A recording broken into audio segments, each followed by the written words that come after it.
رمضان المبارک کے پہلے عشرے کی دعا۔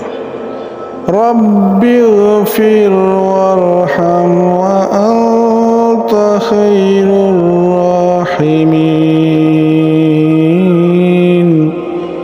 اے میرے رب، تو بخش اور رحم کر، اور تو سب مہربانوں سے بہتر مہربانی کرنے والا ہے۔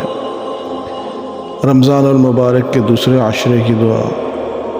استغفر اللہ ربی من کل ذنب واتوب الیہ۔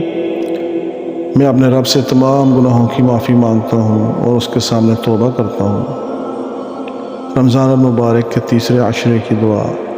اللہم اجرنی من النار۔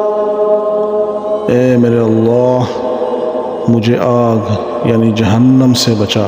آمین۔